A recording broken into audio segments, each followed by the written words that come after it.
प्यारे दोस्तों, स्वागत है आप लोगों का मेरे चैनल किस्से कहानियां वायरल पर। प्यारे दोस्तों, आज जिक्र करेंगे एक बड़े ही दिलचस्प किस्से की जो जुड़ा हुआ है बी आर चोपड़ा की बड़ी कामयाब और मशहूर फिल्म धुंध से।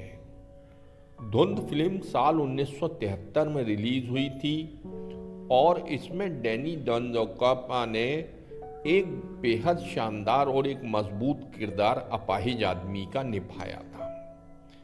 ये डैनी डेंजोंगपा की पहली सफलता, पहली कामयाबी बड़े पर्दे पर थी।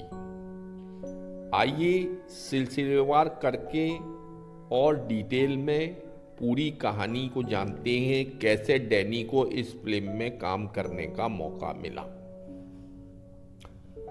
इस फिल्म का एक गाना है, संसार की हर शय का इतना ही फसाना है, एक धुंध से आना है, एक धुंध में जाना है। एक सर्द धुंधली रात में एक अजनबी की कार पेड़ से टकराने के बाद दुर्घटनाग्रस्त हो जाती है। वो आदमी पास के एक बंगले में मदद मांगने के इरादे से जाता है। वो आदमी मदद के लिए बंगले के दरवाजे पर दस्तक देता है। वहाँ उसका सामना एक खूबसूरत औरत से होता है जो अभी अभी अपने पति को गोली मार चुकी है और उसकी लाश पर बंदूक ताने खड़ी है। दरअसल उस बंगले के मालिक का मर्डर हो चुका है और उसे मारने वाली खुद उसकी ही अपनी पत्नी रानी है। उस औरत की दुख भरी कहानी सुनकर वो अजनबी चंद्रशेखर प्रकाश, जो खुद मदद के लिए आया था, वो उस औरत की मदद करने का फैसला करता है। वो अनजान आदमी उस महिला के हाथों हुए मर्डर को पुलिस से छिपाने में उसकी मदद करने का फैसला करता है। औरत के पति की हत्या में पुलिस उस बंगले के मालिक की विधवा और उसके एक पूर्व प्रेमी एडवोकेट सुरेश सक्सेना को मेन कल्प्रिट के रूप में देखती है, लेकिन वास्तविक हत्यारा कोई और ही है। जैसे जैसे दर्शक फिल्म की गहराई में उतरता है तो उसे पता चलता है इस कहानी में और भी बहुत कुछ है। जब राज खुलता है तो सब भौचक्के रह जाते हैं। फिल्म की कहानी अगाथा क्रिस्टी के 1958 के नाटक द अनपेक्षित गेस्ट से प्रेरित है, यानी कि द अनएक्सपेक्टेड गेस्ट से प्रेरित है, जो अपने वक्त का एक बेहद कामयाब और मारूफ नाटक था। फिल्म धुंध में मदनपुरी वाली पुलिस इंस्पेक्टर जोशी वाली भूमिका पहले डैनी करने वाले थे, लेकिन वो निर्माता निर्देशक बी आर चोपड़ा से बहुत जिद कर रहे थे कि वो जीनत अमान के विकलांग पति ठाकुर रणजीत सिंह की भूमिका निभाएं। अब यहाँ पर समस्या ये थी कि अमिताभ बच्चन को इस रोल के लिए पहले ही साइन कर लिया गया था और डैनी खुद को बेहद आहत महसूस कर रहे थे। बाद में अमिताभ ने फिल्म छोड़ दी क्योंकि साल 1971 की आनंद के बाद वो अब कैरेक्टर रोल नहीं करना चाहते थे। तब शत्रुघ्न सिन्हा को इस भूमिका के लिए साइन किया गया था, लेकिन डैनी को अब भी उम्मीद थी कि ये भूमिका उनके पास आएगी। एक दिन बी आर चोपड़ा ने शत्रुघ्न सिन्हा के साथ कहानी सुनाने के लिए वक्त तय किया, लेकिन सिन्हा देर से पहुंचे और इससे बी आर चोपड़ा नाराज हो गए। उन्होंने शत्रुघ्न को भी फिल्म से हटाने का फैसला किया। डैनी का एक दोस्त था जो बी आर चोपड़ा का असिस्टेंट डायरेक्टर था। उसने चुपके से डैनी को इस ताज़ा हालात के बारे में बताया। डैनी ने फिर से चोपड़ा साहब से राब्ता कायम किया। चोपड़ा ने उन्हें ठाकुर रणजीत सिंह के गेटअप में तैयार होकर आने के लिए कहा। जब डैनी ठाकुर रणजीत सिंह के गेटअप में सामने आए तो बी आर चोपड़ा ने तय कर लिया, ये रोल अब तुम ही करोगे। लेकिन अब डैनी ने एक शर्त रख दी।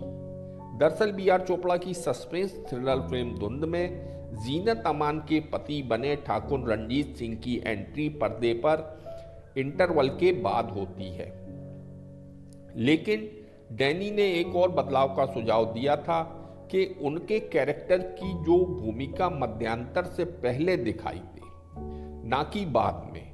बी आर चोपड़ा आखिरकार रजामंद हो गए और उन्होंने स्क्रिप्ट में बदलाव किया और डैनी 70s की रेट्रो मर्डर फिल्म धुंध में अहम रोल पाने में सफल रहे।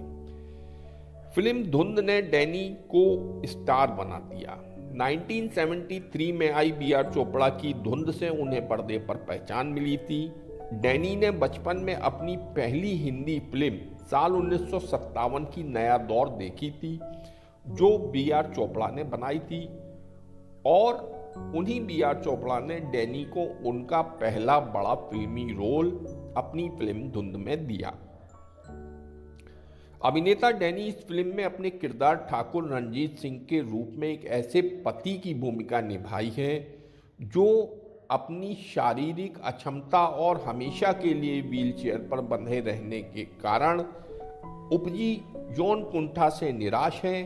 इसलिए वो हमेशा अपनी पत्नी को शक की निगाह से देखता है और बात बात पर अपनी सुंदर असहाय पत्नी को गालियां बकता रहता है।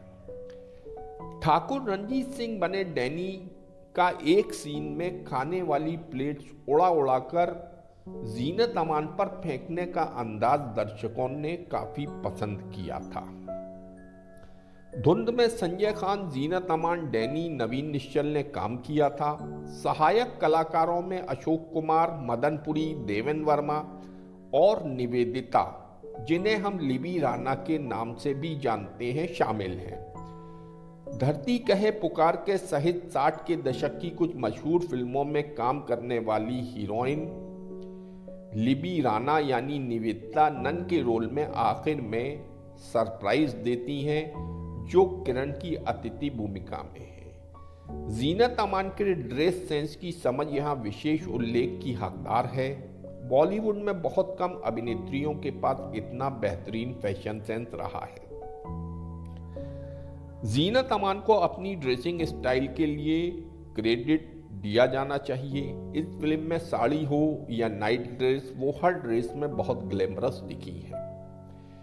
फिल्म के कोर्ट के रूम के दृश्य देखने में काफी मजेदार हैं और सरकारी वकील श्री मेहता के रूप में अशोक कुमार अपने व्यंग और हास्य से भरपूर अपने तर्कों से दर्शकों को आकर्षित करने में सफल रहे। इंस्पेक्टर बख्शी के रोल में जगदीश राज अपने चिरपरिचित अंदाज में प्रभावित करते हैं। नेपाली नौकर बांकेलाल के रूप में देवेन वर्मा फिल्म की डार्क सस्पेंस स्टोरी में हास्यपूर्ण राहत प्रदान करते हैं। 13 फरवरी 1973 को रिलीज हुई बी आर चोपड़ा की मर्डर मिस्ट्री धुंध को रिलीज हुए तकरीबन 50 साल से ऊपर बीत चुके हैं। धुंध बॉक्स ऑफिस पर सुपर हिट रही थी। अगर आप लोगों ने ये फिल्म देखी है तो आप लोग कमेंट करके बताइए आपको फिल्म कैसी लगी थी, और जिन लोगों ने ये फिल्म नहीं देखी है, मेरी यह मशवरा है कि आप लोग एक बार इस फिल्म को देखें, आपको बहुत मज़ा आएगा।